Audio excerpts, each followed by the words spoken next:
This journey we're embarking on today is not about the world out there, but the universe in here. It is a journey that challenges the most fundamental assumption we make every single day, that you end at the edge of your skin.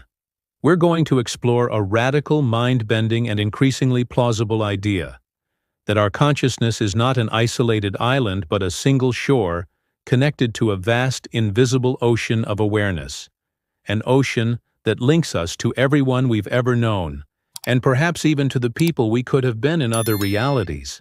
We begin with the one thing you can be absolutely certain of. You are aware. Right now, you are experiencing this. You hear my voice. You see these images. You feel the weight of your body. But what is this experience? Science has made breathtaking progress in mapping the physical brain. We can watch neurons fire, track electrical signals, and pinpoint the regions responsible for language, memory, and emotion. We can describe the how of the brain's mechanics with stunning precision. But we can't explain the why. Why does all that electrical and chemical activity feel like something? Why is there a subjective, first-person experience of smelling a rose, of feeling the sting of a sad memory, or of marveling at the color blue?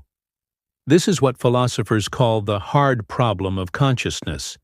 It is the gap between the physical processes of the brain and the inner reality they somehow produce. It is the difference between a computer processing data about the color red and you actually seeing red. And it is in this profound gap of understanding that an incredible possibility emerges. What if the brain doesn't create consciousness? What if it's more like a sophisticated antenna, receiving it? This simple shift in perspective changes everything.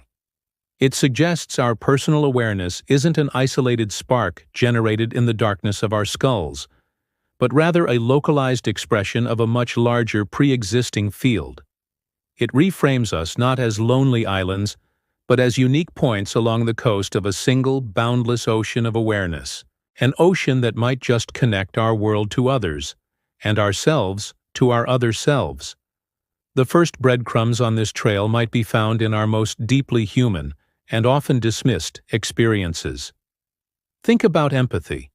Not just the intellectual understanding that someone is sad, but that deep, gut-level feeling where you feel their sorrow with them, as if for a moment their emotional state has bled into yours. Or consider intuition, that sudden flash of insight, that hunch that tells you to call a friend you haven't spoken to in years, only to find out they desperately needed to talk.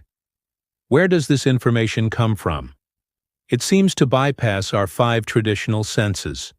For a long time, these moments were relegated to the realm of coincidence or mystery. But now, neuroscience is revealing a stunning physical parallel. Using EEG technology, scientists have discovered a phenomenon called brainwave synchronization, or neural coupling. When two people are deeply engaged in conversation, telling a story, or even just sharing a powerful experience, their brainwave patterns can literally begin to mirror each other. They fall into a state of harmony, a synchronized dance of neural firing. It's as if, on a measurable physical level, their minds are reaching out and resonating together. This isn't just a metaphor. It suggests our minds are not hermetically sealed vaults. They are more like musical instruments, designed not only to play their own tune, but to resonate with the music of others, creating a shared harmony that transcends physical space. To truly grasp how deep this connection might go, we have to leave the familiar world of our senses and venture into the strangest, most counterintuitive corner of science. Quantum physics. It's down here, in the realm of subatomic particles that are the fundamental building blocks of our reality, that we find a phenomenon so bizarre, Albert Einstein famously called it spooky action at a distance. It's called quantum entanglement. Imagine you have 2 particles that are created together. They are now entangled. You can separate them, moving one to the other side of the room, or even to the other side of the galaxy. The instant you measure a property of one particle, say its spin, you instantly know the spin of its twin, no matter how far away it is. It's as if they are still connected by an invisible thread, communicating faster than the speed of light, which according to our classical understanding of physics, should be impossible. This isn't a theory. It's a repeatedly proven fact of our universe. Now, here is the leap that takes our breath away. The human brain, the organ that correlates with our consciousness, is a quantum system. The processes happening within it, the firing of neurons, the movement of neurotransmitters, are all governed by the laws of quantum mechanics. So if the most fundamental components of the universe can be so profoundly and instantly linked across any distance, is it really so far-fetched to ask if the quantum processes that give rise to consciousness in our brains could be entangled as well? Could your awareness be linked to another, not just through empathy or conversation, but through the very fabric of space-time itself? Could our minds be non-locally connected, just like those spooky particles? The weirdness of the quantum world doesn't stop with entanglement. One of its most staggering and mind-bending interpretations is the many worlds theory. This theory suggests that for every quantum choice, every possibility, the universe splits. You chose to watch this video? In another universe, a version of you chose to go for a walk instead. You turned left at that intersection this morning? In another, a parallel you turned right, and is now living a life subtly, or perhaps dramatically, different from your own. This theory implies the existence of a near-infinite number of yous, each living out a different life path, exploring every single possibility. It's an idea that can feel both overwhelming and strangely comforting. But are these lives, these other selves, truly and completely separate? Or are there faint whispers between the walls of reality? Consider those intensely vivid dreams you've had of places you've never been, or of a life that feels deeply familiar yet is not your own, or that bizarre and unsettling feeling of déjà vu, where a brand new moment feels like you are reliving a memory. Could these be more than just neurological misfirings? Could they be fleeting moments of resonance, momentary glimpses into the life of another you? Perhaps déjà vu is the echo of a parallel self who has already lived this exact moment, and for a split second, your consciousness brushes up against theirs, creating a strange and powerful feeling of repetition. All these threads, the mystery of subjective experience, brain synchronization, quantum entanglement, and parallel selves, point toward a revolutionary idea about the nature of consciousness itself. Perhaps the brain isn't a generator at all. Perhaps it's a receiver. Think of it like an old-fashioned radio. A radio doesn't create the music it plays. It tunes into a broadcast that is already all around it, silent and invisible until the receiver makes it audible. What if our brain does the same thing for consciousness? What if there is a vast, universal field of awareness, and our brains are simply sophisticated biological receivers tuning into a specific frequency that we call me? This isn't a new idea. It's a concept that echoes through millennia of human thought. Ancient mystics and spiritual traditions across the world have spoken of a universal mind, a cosmic consciousness, or what the Hindus call Brahman, a single indivisible reality from which all things emerge. In the 20th century, the pioneering psychoanalyst Carl Jung proposed the existence of a collective unconscious, a shared reservoir of human memories, instincts, and archetypes that all of us can access through dreams and myths. These thinkers, ancient and modern, all arrived at the same conclusion. Our individual minds are not separate, self-contained entities. We are like waves rising from the same deep ancient ocean of consciousness that connects everything. We are not the source of the water.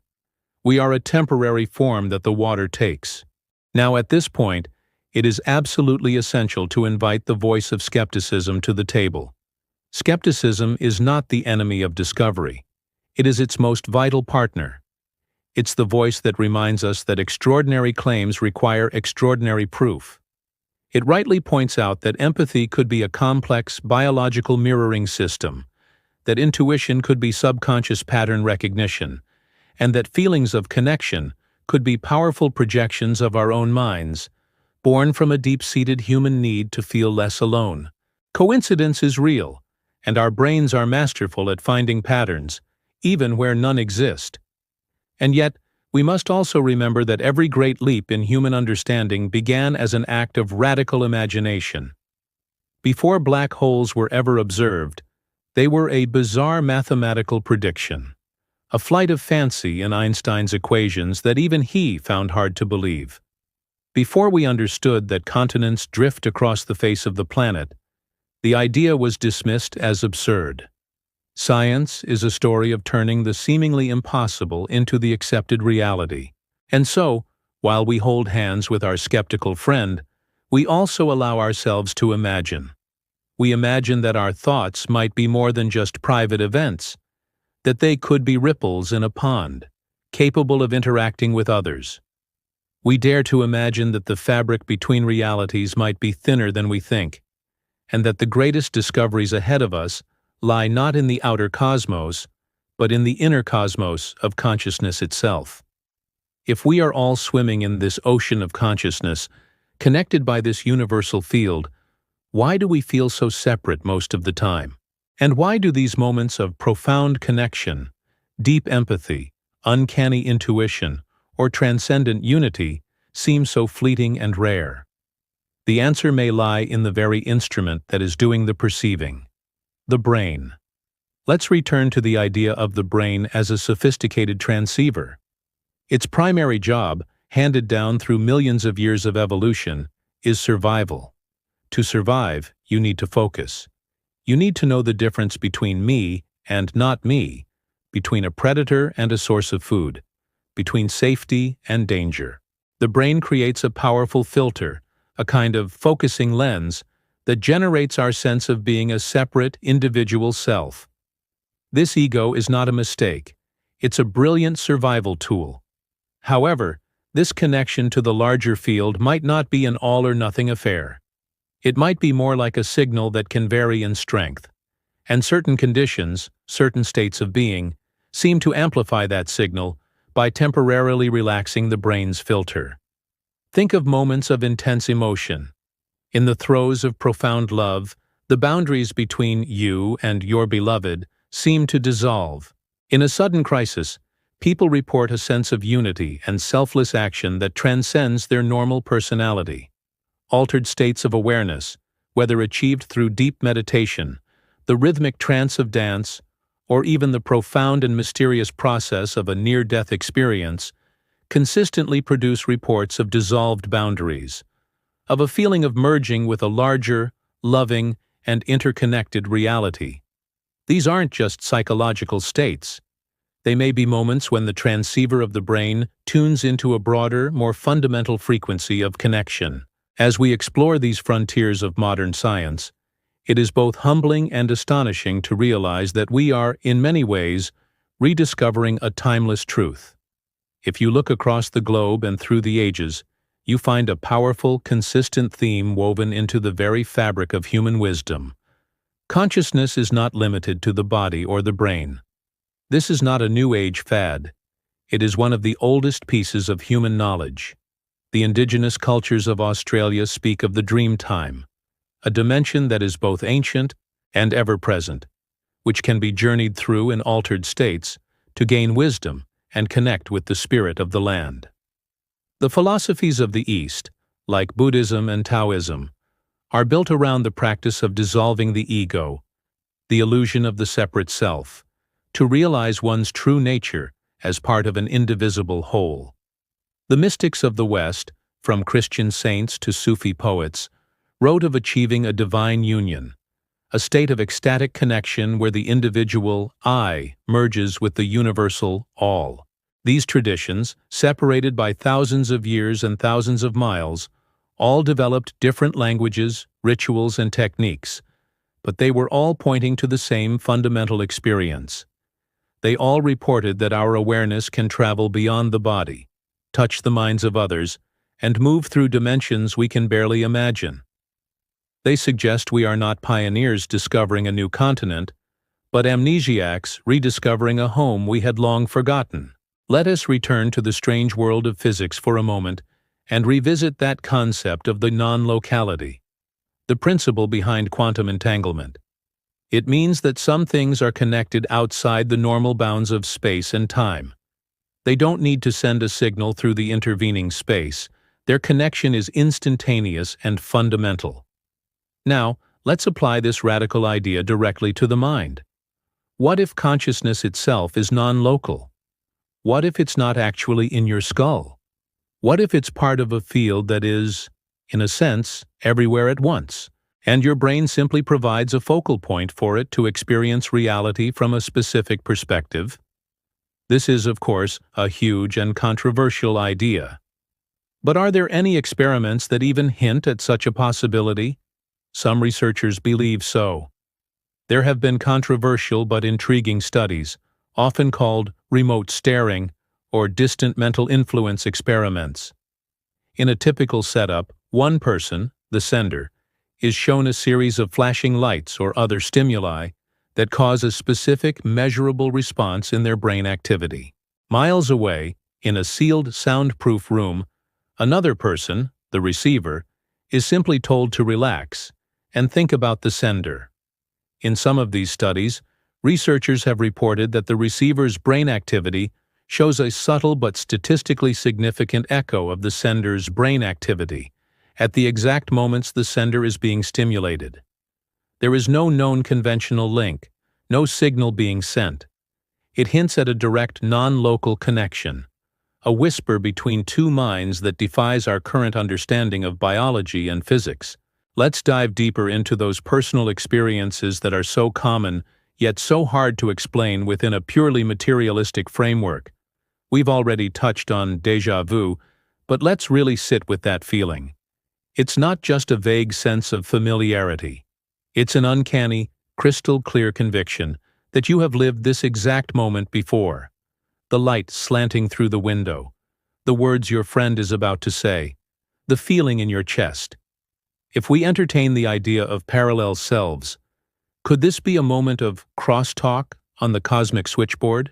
Is your consciousness resonating so closely with a parallel you in that instant that you briefly share the same experiential data?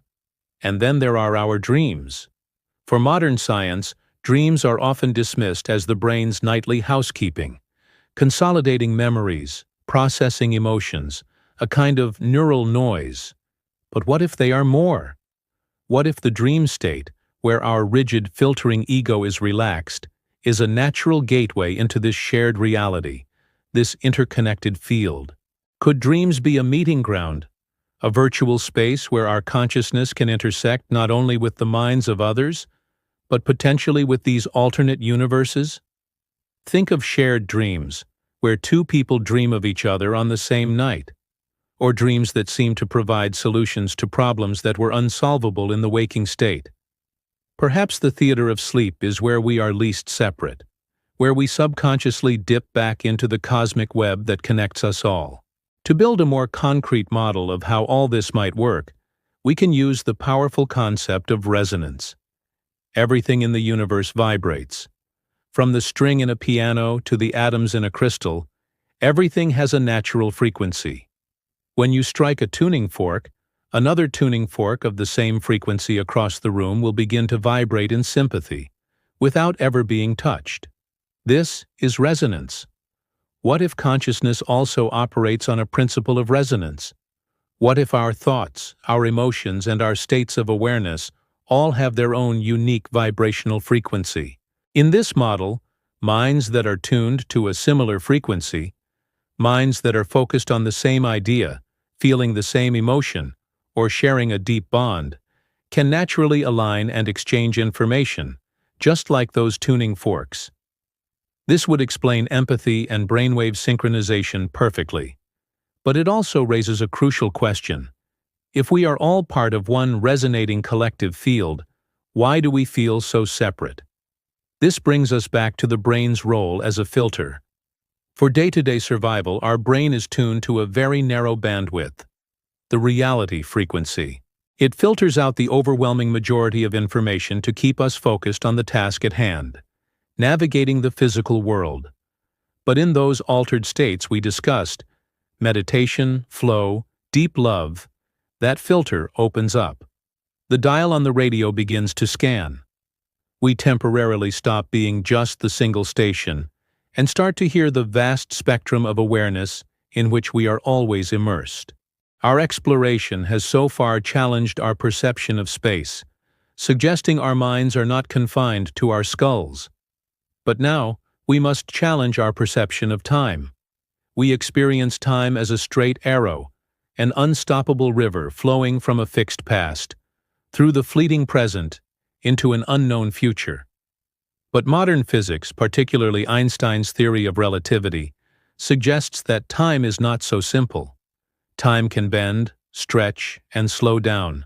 In fact, some physicists theorize that our concept of a linear flow of time is an illusion created by our consciousness, and that past, present, and future may, in some sense, exist all at once. If consciousness is not strictly local in space, could it also be non-local in time?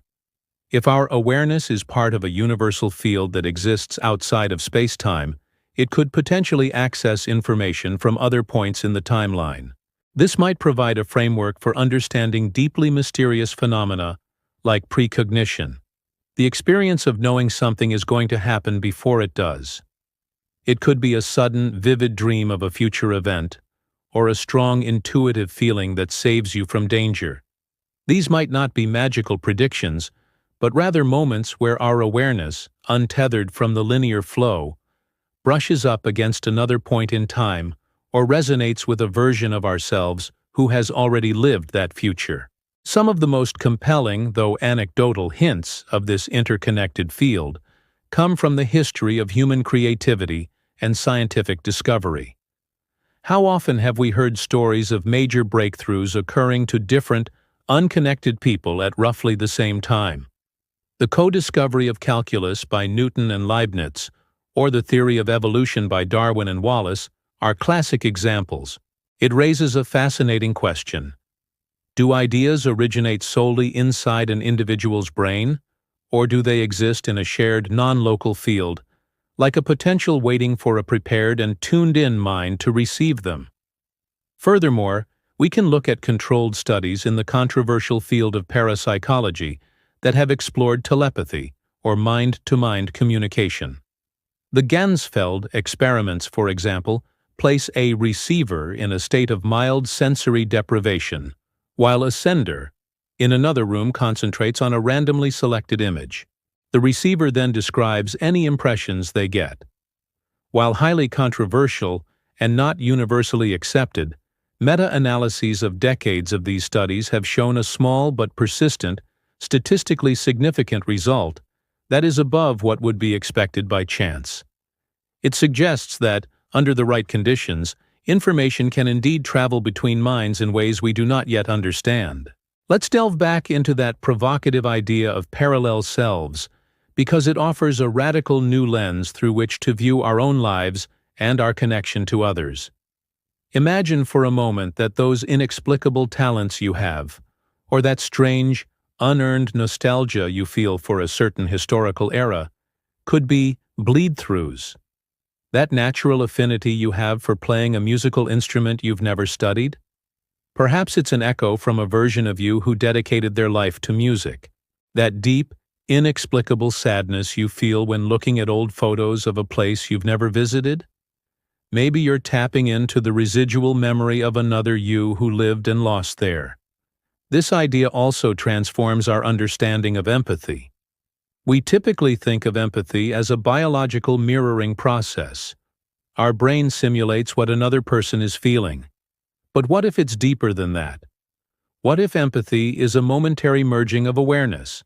When you feel another person's pain, perhaps it's because, at the fundamental level of the universal field of consciousness, the boundary between you and them is an illusion.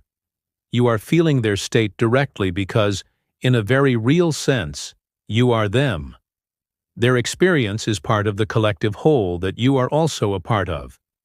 Empathy, in this light, is not just feeling for someone. It's a moment of remembering that you are someone, and everyone. If our individual consciousness can connect, what happens when billions of us are connected? Expanding our view from the individual to the planetary, we encounter the fascinating concept of the noosphere. Coined by the philosopher Pierre Teilhard de Chardin, it describes a collective sphere of human thought, a global consciousness enveloping the Earth like the atmosphere or the biosphere. It's the sum total of all our thoughts, dreams, fears, and joys, creating a single, planetary mind. For a long time, this was pure philosophy. But then came the Global Consciousness Project. For over 2 decades, this project, based at Princeton University, has maintained a global network of random number generators, RNGs. These devices are essentially electronic coin flippers, and their output should be completely random. Yet the project has gathered intriguing, albeit controversial data, suggesting that during moments of major global events that focus the attention and emotion of millions of people, like the 9/11 attacks, a royal wedding, or a global meditation event, the output of these random generators becomes slightly but measurably less random. It's as if our collective, coherent awareness forms a field powerful enough to subtly influence the physical world. It's a tantalizing hint that when we all pay attention to the same thing, we create a coherent mental field that literally makes waves in reality itself. This entire exploration raises a profound question. Beyond asking if consciousness is connected, we must ask why. If this vast, invisible network exists, what is its purpose? The answer may lie in observing one of nature's most fundamental and successful patterns: the network. From the spiraling arms of galaxies to the intricate web of neurons in our own brains, connectivity is the engine of evolution. Think of a forest. On the surface, you see individual trees competing for sunlight. But underground, there is a vast, hidden network of fungal mycelium connecting their roots. A wood-wide web. Through this network, trees share nutrients, send warning signals about pests, and support the health of the entire ecosystem. The network fosters resilience, learning, and the evolution of the whole system. Perhaps connected consciousness serves this same ultimate purpose. It could be an invisible, biological, and spiritual network for sharing insights, experiences, and wisdom, allowing awareness itself to learn and evolve far beyond the limitations of any single life or any single perspective. Every joy you feel, every lesson you learn, every act of compassion you express isn't just for you. It's a contribution to the collective, a nutrient shared through the root system of consciousness that helps nourish the entire forest of humanity. And who's to say this web of connection is limited only to humanity? Have you ever watched a flock of starlings paint the sky in a murmuration, 1,000 birds moving as a single, fluid entity with no leader, or witnessed the instantaneous, coordinated movements of a massive school of fish? How do they achieve such perfect synchrony?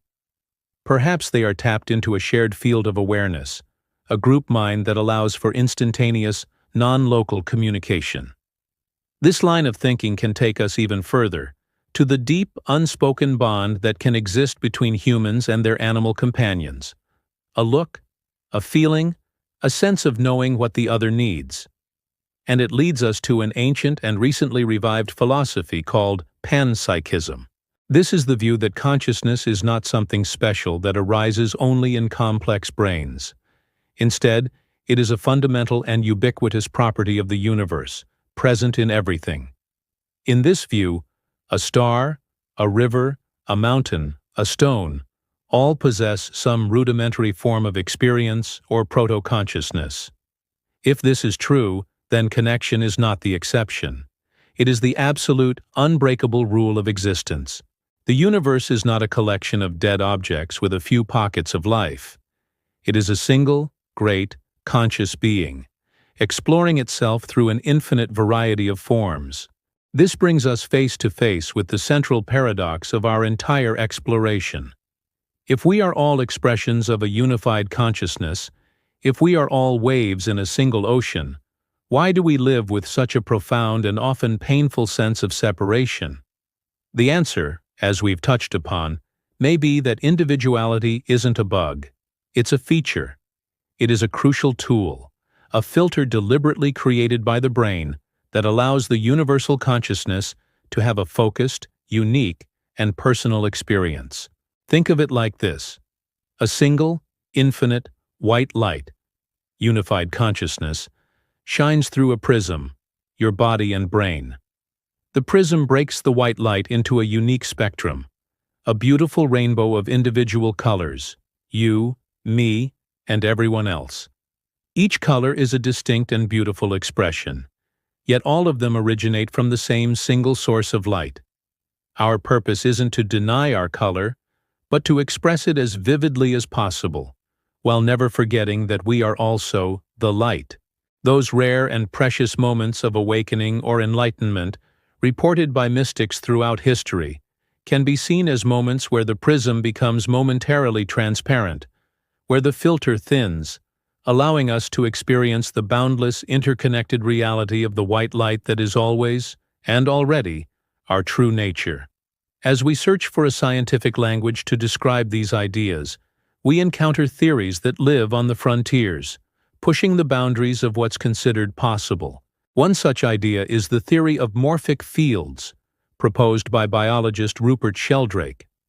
Sheldrake suggests that nature has a form of inherent memory. He proposes that every species, from a crystal to a giraffe, has a collective, non-local field that contains the cumulative memory of that species. This field, he argues, is how patterns and behaviors are shared and reinforced. For example, if rats in one laboratory learn a new trick, rats of the same breed in other labs around the world might learn that same trick slightly faster. While such ideas are certainly not part of mainstream science, they offer a fascinating potential framework. They provide a possible mechanism for how consciousness could create and tap into shared fields of information. This could explain Jung's collective unconscious, the archetypes that appear in cultures all over the world. It could also be the link that connects us not just to each other here and now, but to parallel selves in other realities, tapping into a shared morphic field of all the possible versions of you. After such a cosmic and abstract exploration, it's crucial to bring this all back to our own lives. How can we see the footprints of this connection in our daily experience? Perhaps the most common and powerful sign is the phenomenon of synchronicity. Coined by Carl Jung, synchronicity refers to coincidences that are so meaningful, so perfectly timed, that they feel like more than just chance.